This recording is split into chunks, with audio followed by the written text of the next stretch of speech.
अगर महिला मिल गई तो भारत को ही सुधार देंगी, पूरे देश को सुधार देंगी। ऐसी ही महिला चाहिए। धन्यवाद। महिलाओं की सुरक्षा, महिलाओं के इक्वल राइट्स, मुस्लिम महिलाओं की पीड़ित को दूर करने के लिए, उनके आंख के आंसू को दूर करने के लिए, उनको बराबरी का दर्जा देने के लिए अगर योगी महाराज जी काम कर रहे हैं, तो मुझे लगता है कि चुल्लू भर पानी में डूब करके तमाम मुल्ला मौलवियों को और असदुद्दीन अवैसी जी को मर जाना चाहिए, सुसाइड कमिट कर लेना चाहिए कि उन्होंने उनके धर्म की मुस्लिम महिलाओं के बारे में नहीं सोचा।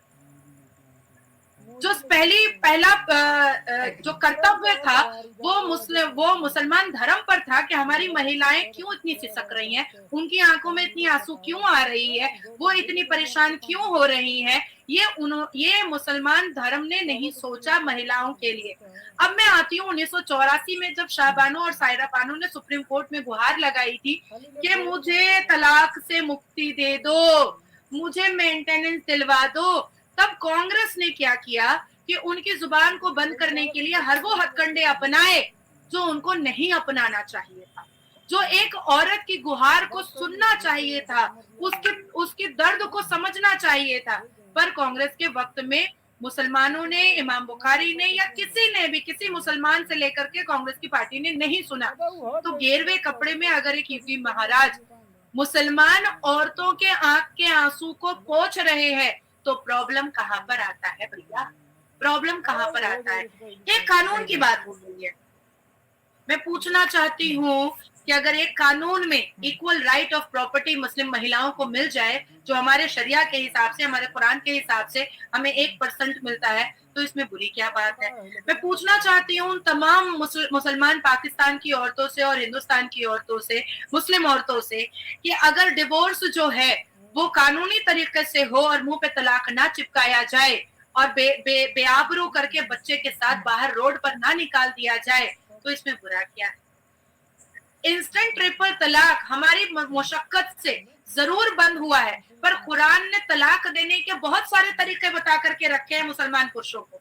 तो जब इंस्टेंट ट्रिपल तलाक सुप्रीम कोर्ट से हमने बंद करवाया, तो कूद पड़ा मेंढक की तरह मुसलमान मर्द और खुदक करके चला गया कुरान के हवाले से तलाक देने के लिए, क्योंकि तलाक देने की बड़ी जिद रहती है, बड़ी ठरक रहती है मुसलमान मर्दों को। अब मैं कहती हूँ कि प्रॉफिट मोहम्मद ने अगर अडॉप्टेड बेटे की बीवी से शादी कर लिया, तो क्या हम में से कोई भी बच्चा अडॉप्ट नहीं कर सकता है? कई ऐसी महिलाएं हैं जिनको बच्चा नहीं होता है, कई ऐसी औरतें हैं जो किसी डिजीज की वजह से, किसी परेशानी की वजह से बच्चा नहीं पैदा कर पाती हैं। मैं अपने बारे में बात कर देती हूँ कि मैं इतने ज्यादा काम में बिजी रहती हूँ कि मैं दूसरा बच्चा पैदा करने के बारे में, और मेरे पास पति नहीं है, शौहर नहीं है, खाविंद नहीं है, पर मुझे शौक होता है कि मैं एक बच्चा अडॉप्ट कर लूं। तो मैं इस्लाम के दायरे की वजह से बच्चा अडॉप्ट नहीं कर पा रही हूँ। तो अगर एक कानून मुझे इस चीज की अनुमति देता है कि मैं बच्चा अडॉप्ट कर सकूं, किसी गरीब का बच्चा मैं गोद में उठाकर ले आऊं, कोई बच्चा जो अनाथालय में रह रहा है, जिसके पास माँ बाप नहीं है, परिवार नहीं है, अच्छी अच्छी जिंदगी नहीं है, मैं उसको उठा करके मैं उसको अच्छी जिंदगी दे दूं, अपना नाम दे दूं, तो ये कौन सा गुनाह है भाई? कैसा इस्लाम है ये? जो जो इंसानियत को दिखाने से भी हमें पीछे फेंकता है। कौन सा इस्लाम है ये? तो मुझे लगता है कि ऐसा कानून बहुत अच्छा है। अब बात आती है एज ऑफ मैरिज की। भाई मुसलमान पुरुष जितने भी हैं, मौलवी, मुल्ला, असदुद्दीन अवैसी, उनकी गैंग और ये पाकिस्तान के मुसलमान औरतों को टकटकी लगाकर देखते रहते हैं। ओ बड़ी हो गई, ओ अच्छा इसका शरीर बढ़ गया, ओ इसको तो पीरियड्स हो गया, अब तो इसका निकाह हो जाना चाहिए और हमें सिर्फ इसको बिस्तर पे इस्तेमाल कर लेना चाहिए। तो अगर एज ऑफ मैरिज एक मैच्योरिटी पर जा रहा है एक कानून के द्वारा, तो मुझे लगता है कि बुरी बात तो नहीं है। औरतों का अधिकार है भाई, उनको उनको बचपन बचपन बचपन का एक सिनेरियो उनको मजा लेने दो, जवानी का लेने दो, उनको पढ़ने दो, उनको समझने दो, उनको अपने आप को समझने दो, उनको उनको शिक्षा हासिल करने दो। शादी तो होनी ही है, बच्चे तो पैदा होने ही है, लेकिन क्या क्यों ऐसा है कि भाई पीरियड्स होगा और शादी कर दो? क्यों? हम इतने आवारा और इतने बेबहरा हैं कि हम इंतजार करते रहते हैं कि भाई पीरियड्स हमारा होगा और हम सेक्स कर लेंगे। हम इतने कैरेक्टरलेस हैं। मतलब मुसलमान कौम ने हमेशा पूरी दुनिया को यह बताने की कोशिश की है कि मुसलमान औरतें बहुत ही आवारा और बच्चलन होती हैं, जो अपने पीरियड्स का इंतजार करते रहती हैं कि पीरियड्स होगा और हम सेक्स करेंगे। क्या हम ऐसे हैं? हम ऐसे तो नहीं है भाई। सनातन धर्म तो कहता है कि औरत घर को घर बना आती है। औरत अगर घर में होती है तो घर स्वर्ग लगता है। बुजुर्ग और औरत अगर घर में होती है, बच्चे घर में होते हैं, तो घर घर घर को स्वर्ग माना जाता है, ये सनातन धर्म बोलता है। तो आप ऐसी अफवाह क्यों उड़ा रहे हैं सर पे दाढ़ी टोपी रख करके कि मुसलमान औरतें और लड़कियां अगर पीरियड्स के बाद निकाह ना पढ़े तो वो किसी के साथ भी जाकर सेक्स कर लेंगी। हम ऐसे तो नहीं है, हमारा चरित्र ऐसा तो नहीं है। अब मैं आपको बोलती हूँ कि देखिए इस्लाम क्या कहता है। इस्लाम में औरत सिर्फ एक ऑब्जेक्ट है। अगर इस्लाम के हिसाब से हम जो अब तक चल रहे हैं, हमें सिर्फ एक ऑब्जेक्ट बना करके रखा गया है। सूरह अन-निसा 8:277 क्या कहता है? वो औरत, ये प्रॉफेट मोहम्मद कह रहे हैं कुरान में, वो औरत जो जो लीडरशिप करती है, वो देश, वो कंट्री, वो घर बर्बाद हो जाता है। तब बर्बाद नहीं हुआ। अब हम औरतों के आइडेंटिफिकेशन पर आप क्वेश्चन मार्क लगा दे रहे हैं, हमारे चरित्र पर आप उंगली उठा दे रहे हैं। हम बर्दाश्त करेंगे? अब नहीं बर्दाश्त करेंगे। अब मैं आपको बताती हूँ सूरह अन-नसा प्रॉफेट मोहम्मद कहते हैं कि वो औरतें जो परफ्यूम लगा करके बाहर निकलती हैं, उनकी मौत के बाद उनको प्रोस्टिट्यूट की नजरों से देखा जाएगा। हाँ, परफ्यूम लगाना तो एक नाजायज चीज है। बात ठीक आप कह रही हैं। आज के जमाने के मॉडर्न वुमेन में आप इस चीज क्या करें शाला, 1 मिनट, क्या करें? सुसु लगाकर निकले, पोटी लगाकर निकले, गोबर लगाकर निकले, क्या करें भाई? एक इंसान, मैं अपने बारे में बात करती हूँ, मैं आपके भी बारे में बात करूंगी। 9 बजे निकलती हूँ, कोर्ट जाती हूँ, पब्लिक गैदरिंग में जाती हूँ, पॉलिटिकल मीटिंग करती हूँ, चैम्बर में बैठती हूँ, भाई पसीना निकलता है, हम पसीने में भीग सकते हैं, सामने वाले को गंध आ सकती है, तो परफ्यूम स्प्रे करते हैं, तो उससे मैं प्रोस्टिट्यूट हो गई। आप रोड शो करती हैं, आप हजारों लाखों लोगों के भीड़ में जाकर के आप पसीने पसीने हो जाती हैं। मैंने कई बार देखा है कि आप अपने बाल वाल भी बांध लेती हैं, तो क्या आप प्रोस्टिट्यूट हो गई अगर आपने इत्र और परफ्यूम लगा लिया? तो क्यों? ये कौन सा परफ्यूम का वो क्या करे? नहीं, जो क्रेजी है परफ्यूम लगाने का वो क्या करे? ऑन दी अदर हैंड, नहीं, ऑन दी अदर हैंड मर्द, यही कुरान कह रहा है और यही सूरा कह रहा है कि मर्द लगा सकते हैं। हाँ, मर्द लगा सकते, यही कुरान लगा सकता है, मर्द लगा सकते। हाँ, मर्द लगा, ठीक है। अच्छा, योगी कानून की बात कही। अब असदुद्दीन अवैसी मुसलमान, पाकिस्तान सबको बहुत बुरा लग गया। अरे अरे, गेरुआ कपड़ा पहन करके योगी महाराज जी ने इतनी बड़ी बात कह दी, वो तो हिंदू है, वो तो काफिर है। भैया जाग जाओ मुसलमानों, जाग जाओ। Enemies of Islam, Abu Jahl, Abu Lahab, Hind bint Utba, Wahshi slave and Abu Sufyan of Mecca, enemies of Islam. यहाँ तो नहीं लिखा हुआ है, यहाँ तो किसी हिंदू का नाम नहीं लिखा हुआ है, ये तो कुरान कह रहा है एनिमीज ऑफ इस्लाम। तो तुम कौन सा काफिर बोल रहे हो? किसको बोल रहे हो? कहाँ बोल रहे हो? क्यों बोल रहे हो? तुम्हारा कुरान कह रहा है एनिमीज ऑफ इस्लाम के बारे में, इन लोगों का नाम ले रहा है, तो तुम हिंदुओं को काफिर क्यों बोल रहे हो? तुम्हारे कुरान ने नहीं बोला। सही बात है। ये मैं चीज बताती हूँ आपको नाज़िया जी। जब मैं रोड शो पे जाती हूँ, बेसिकली मैं कल जो मैंने देखा, मैं बहुत ज्यादा डर गई। महंगाई, क्योंकि हम कानून पे ऊपर बात आएंगे, यूनिफॉर्म सिविल कोड पे और शरिया की अगर हम बात करेंगे, अगर मैं इंडिया के मुसलमानों और यहाँ की पॉलिटिक्स क्या है मैं कभी आई नहीं, लेकिन जो मैंने ऑब्जर्व किया है, सियासत को दीन के साथ ऐसा जोड़ दिया है, ऐसा मटेरियल बना दिया है कि मैं कहती हूँ अल्लाह के नबी के नाम पे, खाना काबा मक्का मदीना के नाम पर वोट मांगा जा रहा है, लोगों को जिसे एक्सट्रीम किया जा रहा है। मैं कहती हूँ कि लोग हमारे मुआशरे में, ये मर्द हमारे घरों में जाएंगे, ये क्या हाल करेंगे विमेंस का, मुझे नहीं पता है। लेकिन शरिया के बगैर मर्द कहता है ऐसे जैसे मेरे तन पे कपड़ा नहीं, शरिया के बगैर एक औरत ऐसे जैसे वो आज पैदा ही नहीं हुई। हमारा हर चीज शरिया के अंदर धस चुका है। जैसे योगी आदित्यनाथ की बात, उन्होंने कहा कि कोई शरिया नहीं है, एक कानून चलेगा, तो मुसलमान तो शरिया के बगैर ऐसे जैसे उसने कपड़ा ही नहीं पहना होगा।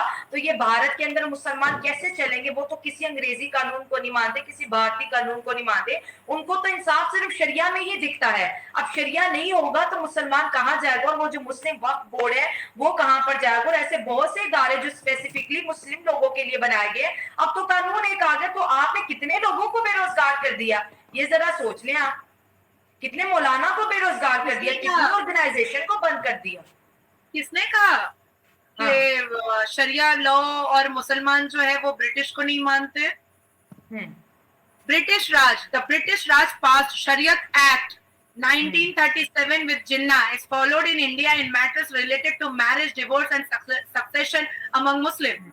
1937 का जो शरिया लॉ बनाया हुआ है, जो आपके पाकिस्तान में और हमारे हिंदुस्तान में चलाने के लिए चूड़ियां तोड़ रहे हैं मुल्ला मौलवी, चूड़ियां तोड़ रहे हैं, अपने सिंदूर उजाड़ रहे हैं। क्यों?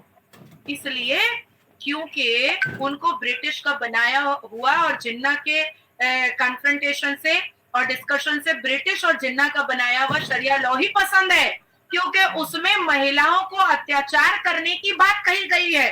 क्योंकि उस 1937 के शरिया लॉ में ब्रिटिश और जिन्ना ने महिलाओं को डिप्राइव करना, एड़ियों में कुचलना, महिलाओं को कैद करना, महिलाओं को आवारा बच्चलन बोलना, मुस्लिम महिलाओं के कैरेक्टर को खराब साबित करना, उनको लूज कैरेक्टर साबित करना, यही सारी चीजें लिखी हुई हैं। इसीलिए मौलवी मुल्लाओं को पसंद आता है, यही वजह है कि मौलवी मुल्ला पसंद करते हैं। आप सोचो, अगर कोई मुसलमान मुझे लोनिया बोलता है तो मैं तो उसके ऊपर आईपीसी की धारा 500 पर मैं केस कर दूंगी। अगर लिख कर देता है तो 501 पे मैं केस कर दूंगी। और कुरान लिख रहा है तो गलत है ना। इसलिए एक कानून की बात कही जा रही है ना। आज एक मुसलमान मर्द मुझे कह दिया ए लौंडिया इधर सुन, तो भाई वो तो कहेगा अरे हमारे इस्लाम में तो प्रॉफिट मोहम्मद लौंडिया बोलते थे, तो मैंने बोल दिया तो क्या हो गया। बट सुनना लौंडिया, इट्स वेरी डेफोमेटरी ना, इट्स वेरी वल्गर ना। अब मैं आपको बताती हूँ एक और बात। कुरान में जो ये बार ये जो हमारे मौलवी मुल्ला बार बार कहते हैं कि अरे प्रॉफिट मोहम्मद तो ऐसे थे कि उनके ऊपर एक बुढ़िया कचड़ा फेंक देती थी तो वो नहीं फेंकी तो वो चले गए, उसकी तीमारदारी करने के लिए वो बीमार हो गई। मुझे बताइए आप, पूरा मैं चैलेंज कर रही हूँ पाकिस्तान के मौलवी मुल्ला और हिंदुस्तान के मौलवी मुल्ला को कि ये बात कौन सी सूरह में, कौन सी आयत में और किस चैप्टर में, किस पारा में लिखी हुई है। This is fiction, this is fake. नहीं है, ये झूठी कहानी। मैंने बहुत सर्च किया है, ये झूठी कहानी है। मैंने बहुत सर्च किया है, नहीं मिला कर, नहीं मिला ना, क्योंकि ये झूठी कहानी, क्योंकि ये झूठ है। ये कहाँ से आई, किसने डाली मुझे नहीं पता, लेकिन इसका रेफरेंस कोई नहीं है। नहीं होगा क्योंकि ये झूठी कहानी है। अरे प्रॉफिट मोहम्मद सल्लल्लाहु अलैहि वसल्लम तो हमेशा जो दीन नहीं मानता था उसके मर्डर का ऑर्डर दिया करते थे, उसके मर्डर का ऑर्डर दिया करते थे। हमारे कुरान में है ना अल वला वल बरा। इसका मतलब क्या है? जो खुदा को ना माने उसके साथ पनिशमेंट, डेथ पेनल्टी दी जा सकती है। अल वला वल बरा। अभी हम लोग सुनते हैं कुरान का पहला वर्ड इकरा का है। अल्लाह ने कुरान में पहला वर्ड इकरा का दिया है। इकरा का मतलब है पढ़ो। खोलिए कुरान शाला, दिखाइए मेरे को पहला वर्ड इकरा। खैर ये तो बड़े मसले मसाइल हैं शरिया के। हम वापस योगी आदित्यनाथ जी पे आते हैं। योगी बाबा के बारे में कहा जाता है कि हमेशा जो है मुस्लिम के पीछे पड़े रहते हैं। अब देखो उसमें मुसलमानों की भलाई भी, मैंने बहुत पॉइंट पे ये चीज नोटिस की है। शुरू में सख्ती करते हैं लेकिन बाद में फिर वही मुस्लिम, आज देखिए उत्तर प्रदेश की अगर बात करें तो 70% जो मुसलमान हैं वो योगी आदित्यनाथ जी के साथ खड़े हैं। अभी जैसे उन्होंने कानून बैन करवाई, एक मुस्लिम विमेन बाहर नहीं आती, एक मुस्लिम मर्द क्यों बाहर आता है? सवाल ये है। एक मुस्लिम जो कानून में रिफॉर्म्स होते हैं, विमेन मजे से सह लेती, चलो अच्छा हो गया, कुछ तो हो गया हमारे लिए। लेकिन जो जलसे जुलूस करेंगे या जो कहेंगे मुसलमानों पर हमला हो गया, ये हिंदुत्व की बात कर रहे हैं, मुसलमान और इस्लाम अब खतरे में आ चुका है इंडिया के अंदर बीजेपी के सरकार के होते हुए। लेकिन रिजल्ट आते हैं कानून बदलने के बाद, उससे बड़ा फायदा होता है। तो अब ये जो इंडिया से हमें देख रहे होंगे, हो सकता है बहुत से मुसलमान उत्तर प्रदेश से देख रहे होंगे, एक कानून आने से इनकी जिंदगी में कितना सुधार आएगा। और योगी आदित्यनाथ जी की जो ऑर्डर है हिंदू मुस्लिम को अलग करके, अगर आप क्योंकि लॉयर है कानून के एतबार से देखें तो जिंदगी हमारी जो है, जो मुस्लिम वहां पर रहते हैं, शरिया को हमेशा प्रेफर करते हैं, उनकी जिंदगी में कितनी खुशहाली और बहार है, ये भी जरा बताओ। जितनी भी मुस्लिम महिलाएं हैं, 67.2% मुस्लिम महिलाओं ने पूरे इंटायर इंडिया वोटिंग की है यूसीसी के सपोर्ट। ठीक है, जैसे आसाम के चीफ मिनिस्टर ने बहु विवाह पॉलीगेमी बंद करने के लिए ड्राफ्टिंग गवर्नर को भेजी है, बहुत अच्छी बात है भाई। एक अपनी बीवी के साथ रहो, उसको मान सम्मान दो, उसके 4 सेक्स टॉय लेकर के बिस्तर पर सोने की क्या जरूरत है। अगर पैसे आपके पास ज्यादा है, धन ज्यादा है, तो आप बच्चे अडॉप्ट कीजिए, आप अनाथ बच्चों को आप ऑर्फन हाउस में आप डोनेट कीजिए। बहुत खूबसूरत बात कही गई है। अब उत्तर प्रदेश की बात मैं कहती हूँ, लव जिहाद एक्ट आया, बहुत खूबसूरत एक्ट आया कि भैया ठीक है, अगर आपको हिंदू लड़की से शादी करनी है, आप माँ बाप को लेकर के थाना जाइए, थाना में जाकर के आप बात कीजिए, माँ बाप राजी है हिंदू बच्ची का, आप करिए, स्पेशल मैरिज एक्ट के हिसाब से आप करिए। धाराएं हैं भाई, कानून है, मैं किसी हिंदू से कर सकती हूँ, हिंदू किसी मुसलमान से कर सकता है, ये हमारे देश का कानून है, कहीं पर रोका नहीं गया है। उसके बाद रोमियो एक्ट आया, तो जो गर्ल्स स्कूल के सामने जो लड़के लोग अड्डाबाजी करते हैं, सीटी पोती बजाते हैं, जो गंदी गंदी बातें बोलते हैं, और मुसलमान लड़कों के पास क्योंकि उनको कुछ बनना नहीं होता है, कुछ करना नहीं होता है, देश के हित में कुछ नहीं करना होता है, अपने परिवार वालों के लिए कुछ नहीं करना होता है, अपने आप को सक्सेस की तरफ लेकर जाना नहीं होता, तो उनके पास बहुत सारा समय होता है, एक स्कूटी ले लेते हैं और उसके बाद फिर गर्ल्स स्कूल और गर्ल्स कॉलेज के सामने बैठ जाते हैं। तो इन चीजों को बैन करने के लिए, चीजों को कंट्रोल करने के लिए योगी महाराज जी ने रोमियो एक्ट निकाला कि कोई भी सीसीटीवी कैमरा में दिख गया कि girls school, girls college, girls academy के बाहर कोई अड्डा मार रहा है, कोई इमीडिएट अरेस्ट होगा। तो ये क्या गलत हुआ है? अगर एक योगी महाराज जी गेरवे कपड़े में अगर योगी महाराज जी मुस्लिम महिलाओं से लेकर के हर धर्म की महिलाओं और बेटियों की सुरक्षा की बात करते हैं और वो कदम उठाते हैं जिससे हमारे देश की बेटियां सुरक्षित रहे, तो मुझे लगता है कि मुझे तो उनको ही नमन करना चाहिए, उनको ही नमस्कार करना चाहिए। क्योंकि ये दाढ़ी टोपी वाले तो कहते हैं कि हमारी बेटी आवारा हो जाएगी, पढ़ लेगी, हमारी बेटी बच्चलन हो जाएगी, पढ़ लेगी, हमारी बेटी हिजाब में बंद रहे। तो भाई जो दाढ़ी टोपी वाले हैं वो तो खरक की नजरों से ही बेटियों को देख रहे हैं, लेकिन योगी महाराज जी जो गेरवे कपड़े में है वो तो बेटियों की सुरक्षा के बारे में बात कर रहे हैं, वो तो बेटियों को सेफ और सिक्योर करने की बात कर रहे हैं। तो आज अगर उन्होंने एक कानून की बात कही तो ये तो खूबसूरत है ना। अभी मैं शैला आपको बोलती हूँ कि ये जो जिन्ना और ब्रिटिश का बनाया हुआ 1937 का शरिया लॉ है, तो शरिया तो ये भी कहता है ना कि एडल्ट्री अगर कोई मुसलमान लड़का करे तो भाई उसको उसका औजार काट दो बीच सड़क पर खड़ा करके, तब तो छोड़ देते हैं, हमारे यहाँ छोड़ देते हैं, पैसा दे और जाओ, फिर घर जाओ। और यहाँ सीधा चले आएंगे, फिर कन्वर्ट हो जाएंगे इंडिया के कानून पर। नीचे के कानून जो समझेगा वो करेगा। भाई चोरी करने की सजा शरिया लॉ में ढेला मारने की है, सीटी बजाने की सजा, जना करने की सजा, बहुत सख्त सजाएं हैं शरिया में, कुरान के हिसाब से बहुत सख्त सजाएं हैं। तो आप मर्दों को क्यों नहीं सजा देते हैं शरिया के हिसाब से?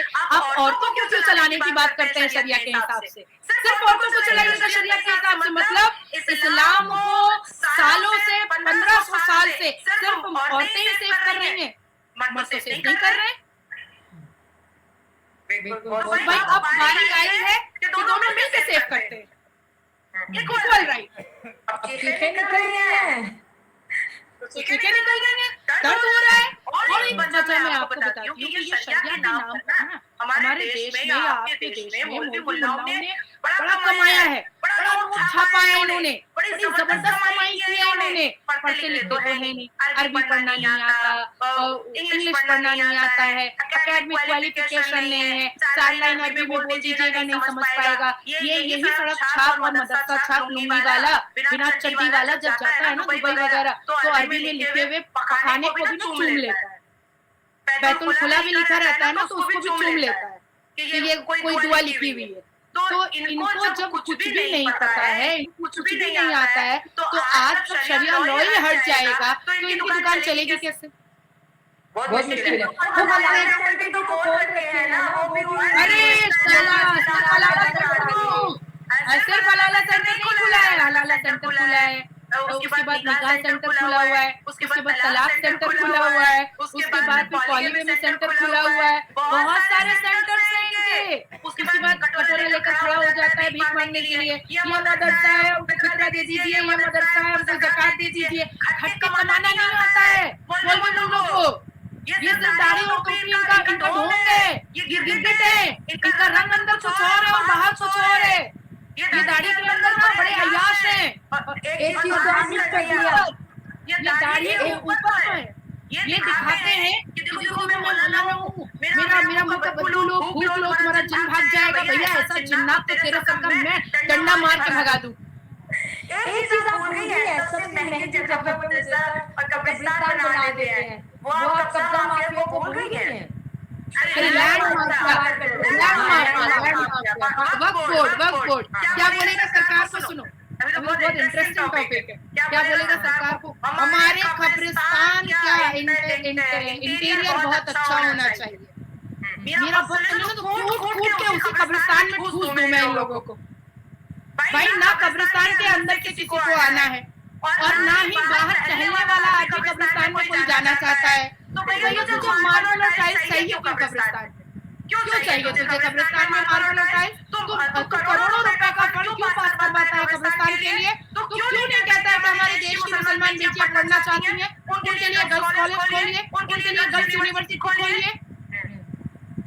एक मुसलमान भी कभी नहीं बोलता है हिंदुस्तान में पाकिस्तान का कि सरकार को मेरी बेटियों को हर साल 500 बेटियों को आईपीएस बनाना पड़ेगा, आईएएस बनाना पड़ेगा, डॉक्टर बनाना पड़ेगा, स्कॉलरशिप देना पड़ेगा। कभी बोला? कोई मुल्ला मौलवी बोला? कब्रिस्तान के लिए, मदरसा के लिए, क्योंकि मदरसे में ये अनल सेक्स करते हैं छोटे छोटे बच्चों के साथ, छोटी छोटी बच्चियों के साथ छेड़छाड़ करते हैं, 9 साल की बच्ची के साथ छेड़छाड़ करते हैं और उसके बाद कहते हैं अरे यही मेरे ऊपर कूद गई थी। भाई साहब, ऐसे ऐसे मुल्ला और मौलवियों के मुंह में ना पखाना लगा करके रोड पे नचाना चाहिए इनको। 9 साल की बच्ची जिसको सही से अपनी आइडेंटिफिकेशन का इल्म नहीं होता है कि वो बड़े होकर के कैसी दिखेगी, वो है क्या, वो बच्ची उसका मैच्योर माइंड नहीं होता है, वो तेरे ऊपर कूद गई, तेरी लंबी लंबी खौफनाक दाढ़ी पर कूद गई। ये कैसे हो सकता है? या बच्ची कूद गई या फिर शैतान ने कर दिया। इन्होंने कुछ नहीं किया, शैतान ने कर दिया। शैतान में कैसा होगा कि अब वो भी इल्जाम मेरे ऊपर लग रहे हैं जो मैंने नहीं किए। मतलब हमारे इस्लाम में शैतान भी मर्दों पर मेहरबान है और इस्लाम भी मर्दों पर मेहरबान है। शैतान इनके सर पर चढ़ता है तो ये छोटी बच्चियों का बलात्कार करते हैं, इस्लाम इनके सर पर चढ़ता है तो ये 4 शादी करते हैं और हलाला करते हैं। तो सोचिए, शैतान भी मेहरबान और इस्लाम भी मेहरबान। भैया ऐसा शैतान और जिन्नात भी भगाना पड़ेगा। और फिर योगी महाराज जी कर रहे हैं कि ऐसे ऐसे इस्लाम वाले लोगों का एकदम टाइट कर रहे हैं रस्सी, और एक कानून पर ये हिंदुस्तान भी चलेगा आने वाले वक्त पे। उत्तर प्रदेश और आसाम से चलने के लिए अपनी दौड़ दौड़ ही चुका है, ड्राफ्टिंग गवर्नर हाउस आ ही चुकी है, 2-4 दिन में कमेटी का गठन हो जाएगी और 2-4 हफ्ते में ये कानून लागू हो जाएगा। मैं तो कह रही हूँ कि सारे मुल्ले के हाथ में चूड़ी पहना दो, चूड़ी तोड़ेंगे, बड़ा मजा आएगा मुझे।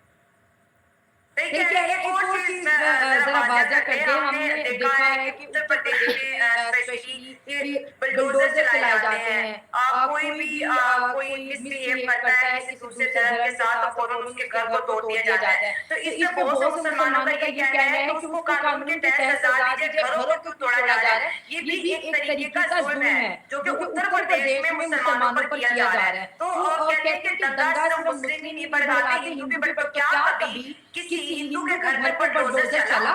ये सवाल मुझे ईमेल में आया था। कहते कि आप पूछें जो आपके शो में आते हैं कि क्या कभी किसी हिंदू के घर में बुलडोजर चला है, आपको जवाब मिल जाएगा। चलिए मैं आपको इसका पूरा डिटेल पहले बता दूं।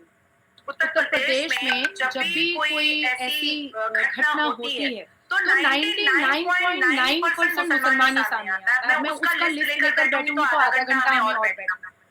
90 वो आप गूगल में भी सर्च कर सकते हैं।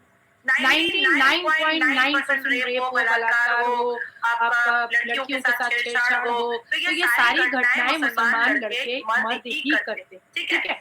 तो अब होता क्या है कि जब उसके ऊपर वेरिफिकेशन और इन्वेस्टिगेशन स्टार्ट होता है तो पता चलता है कि उसके घर वालों ने अखिलेश यादव के जमाने में अपने अवैध निर्माण बनाए थे। परमिशन उनको कॉर्पोरेशन से मिला था 1 माले का, पर बना के रखा है 5 माला। तो जहाँ पर एक क्रिमिनल एक्ट के तहत उनकी क्रिमिनल एक्टिविटीज पर उनको सजा मिलती है, तो साथ साथ जब इन्वेस्टिगेशन के द्वारा अवैध निर्माण का जब पता चलता है तो उस पर भी कार्रवाई हो जाती है, ठीक है। अब उत्तर प्रदेश के कुछ लोग जो है, क्योंकि आपने स्पेसिफिकली उत्तर प्रदेश की बात कही है, कुछ ऐसे मुस्लिम कम्युनिटी हैं जो अंदर ही अंदर बहुत सारी जिहादी एक्टिविटीज करते हैं जिसमें कुछ महिलाएं भी हैं।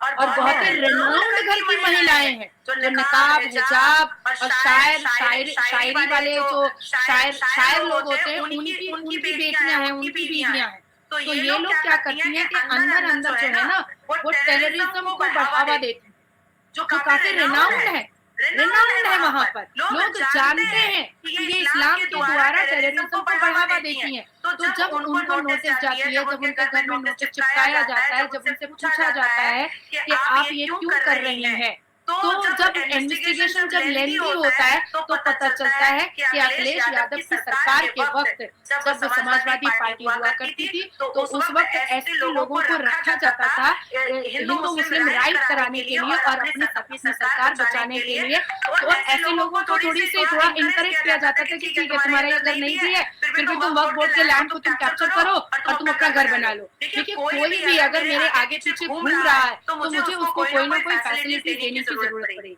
वो खाली पेट और नंगे पैर तो आपके पीछे नहीं घूम सकता है। तो यही फैसिलिटीज उस वक्त उन लोगों को दी जाती थी। अभी मैं आपको एक बात बताती हूँ कि हालिया में आपने सुना होगा कि एक एनकाउंटर हो गया एक बहुत बड़े गुंडे का उत्तर प्रदेश में। मैं उसका नाम नहीं ले रही, ठीक है, क्योंकि वो फिर उसको डिटेल में बोलना पड़ेगा।